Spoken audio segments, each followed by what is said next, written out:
En tout cas, ça, voilà, that's it.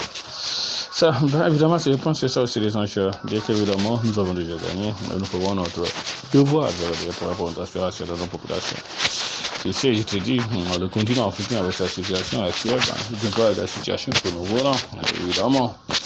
Ceux qui sont responsables de cette situation, l'Europe évidemment, exactement, on veut toujours encore faire pour que l'Afrique évidemment reste dans cette situation. Donc voilà, toute sa diplomatie, tous leurs enjeux, toutes leurs stratégies évidemment tournent autour de ça. Comment maintenir l'Afrique en sous-développement, comment maintenir l'Afrique en leur dépendance, comment maintenir l'Afrique pour contrôler leurs intérêts. Donc voilà, c'est à nous aussi, Africains, de se réveiller, je veux dire, de savoir ce que nous voulons pour nos peuples. Nous ne sommes jamais partis, évidemment, à dire aux Européens, faites ceci, faites cela, ni aux Américains, faites ceci, faites cela. De la même manière, ils n'ont aucun droit pour venir nous dire, faites ceci, faites cela. C'est clair. Ce que nous faisons, c'est à nous de le faire pour répondre aux aspirations de nos peuples, et nous le ferons de la meilleure manière. La renaissance africaine est claire. L'Afrique doit se réveiller, les Africains doivent se réveiller, savoir ce que nous voulons, mettre le paquet pour réaliser ce que nous voulons. C'est l'avenir de nos peuples, nous donnerons toujours le meilleur de nous-mêmes, évidemment, pour le réaliser. La Renaissance africaine dit évidemment que la démocratisation de nos États, nous devons la faire de la meilleure manière. Et ça, je te dis, nous ne badinerons jamais avec ça. La démocratie de nos États sont indépendants, les gérances étrangères occidentales, on en a assez, l'Afrique en a dit basta, voilà, pour dire qu'exactement, à tout prix, nous défendrons notre liberté. Évidemment, l'Afrique dit la démocratisation de nos États, nous allons la renforcer. L'Afrique a bel et bien raison. Beaucoup de démocraties se sont consolidées depuis les indépendances. Depuis le début de la Renaissance, soit en 2000, beaucoup de démocraties, je veux dire, ont avancé, mais il reste quand même une dizaine de dictatures. Dans cette dizaine de dictatures, nous disons d'ici 5 ans, 10 ans, Inch'Allah, la Renaissance fera de notre mieux pour qu'évidemment la démocratie s'élargisse. Cette démocratie, évidemment, qu'on a dit, pour que la démocratie se répande, ou que pour la démocratie se consolide dans les autres États aussi. Donc on a dit évidemment, les États où la démocratie existait, ces acquis seront conservés, c'est la moindre des choses. Au-delà, je veux dire, des notions démocratiques, on parle aussi de bonne gouvernance. Mais tu sais, j'ai toujours dit évidemment, le génocide rwandais, évidemment, a coûté combien de vies de Hutus et de Tutsis. C'est la bonne question qu'il faut toujours se demander. Le concept d'ivoirité, même évidemment qu'on dit ne pas tuer, a tué quand même, il faut le reconnaître aussi. Tous les coups d'État qu'on a vus en Côte d'Ivoire, de Robert Gueye évidemment jusqu'en Gbagbo, évidemment, il faut dire que quand même, s'il n'y avait pas ce concept d'ivoirité, nous n'en serions pas là. Manière de dire évidemment que la Renaissance africaine est claire, je veux dire. Quand nous disons bonne gouvernance, égalité de tous les citoyens en droit et en devoir, quelle qu'en soit leur race, leur religion et les ethnies, l'Afrique a dit là ce qu'il faut dire évidemment pour préserver, je veux dire, son unité, pour préserver, je veux dire, la fraternité des peuples, pour préserver évidemment l'unité et l'égalité de tous les citoyens. Aussi, c'est ça ce qu'il faut mettre en avant. Quand on dit évidemment le religionnisme, il faut l'éliminer évidemment. On a vu ce qui s'est passé en Centrafrique, évidemment. Quand des rebelles musulmans ont pris le pouvoir, évidemment, les chrétiens aidés par la France, évidemment, les ont renversés. Et évidemment, le résultat, c'est les musulmans qu'on a, qui n'étaient même pas rebelles. Je veux dire, à Bangui, on les tuait, on les torturait, exactement. Ça aussi, il faut le dire. Évidemment, ça, c'est ce que l'Afrique décrit quand même. C'est pas normal du tout. Donc évidemment, nous parlons aussi du tribalisme, du clanisme. Je n'ai pas besoin évidemment d'entrer dans d'autres détails. Je dirais évidemment, le clientélisme politique, exactement s'ennuie, je veux dire. Quand on arrive dans un pays, toutes les constitutions du continent disent que le président élu est le président de tous les citoyens. Que ce soit ses électeurs, que ce soit ceux qui n'ont pas voté pour lui. Et la moindre des choses, quand on dit un pays quand même, la moindre des choses quand même est de traiter tous les citoyens sur le même pied d'égalité, qu'ils soient tes électeurs ou pas.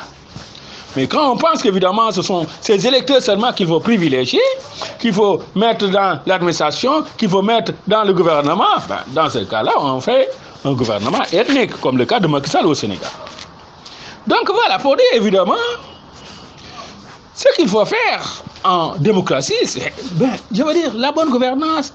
L'Afrique ne peut pas marcher sur ça. Et la Renaissance dit, nous défendrons ça à tout prix. La corruption, revenons-en. Mais je pense que ça renvoie évidemment au discours d'Obama, évidemment, à l'Union africaine en 2016 d'ailleurs, quand il disait, la corruption, c'est vrai, dans tous les pays, il y a la corruption. Même aux Amériques, il y a la corruption. Mais je veux dire, le niveau de corruption, le degré de corruption, c'est ça qu'il faut revoir en Afrique.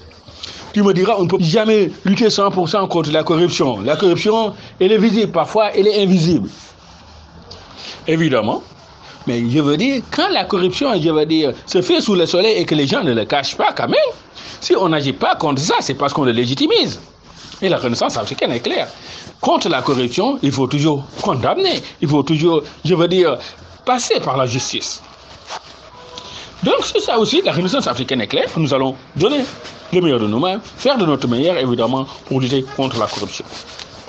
Mais évidemment, quand on parle de corruption, on parle évidemment du travail, comme on dit.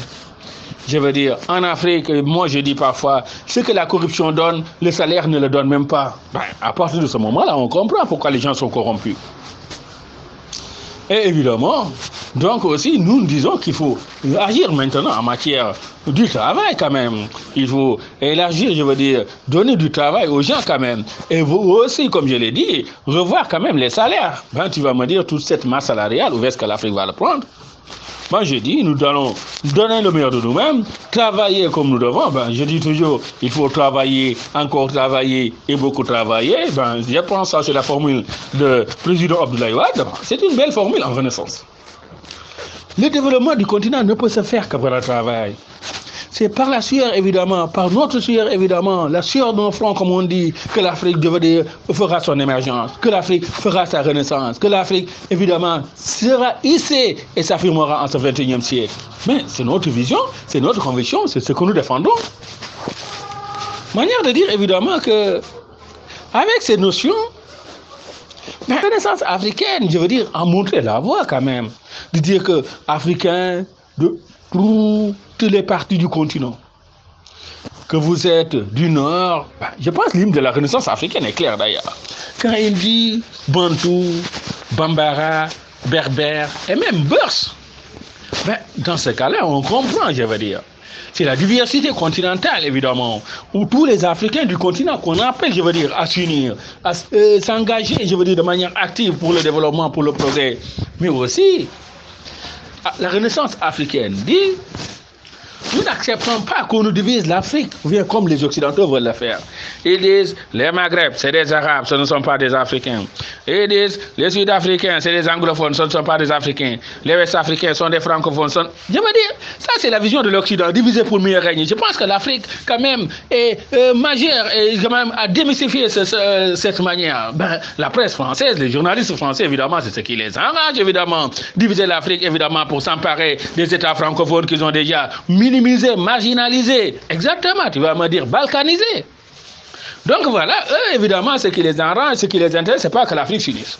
Mais nous, Africains, nous savons ce qui nous arrange quand même. Notre intérêt, c'est où l'union fait la force, l'unité de notre peuple. Je veux dire, exactement. Depuis quand que nous connaissons la France? Quand que Moussa n'a jamais connu la France, je veux dire, nos grands royaumes, autant des grands empires, nos grands rois ne connaissaient même pas la France. La France n'est qu'une invention. En ce moment-là, la France était au stade féodalisme, il faut me dire.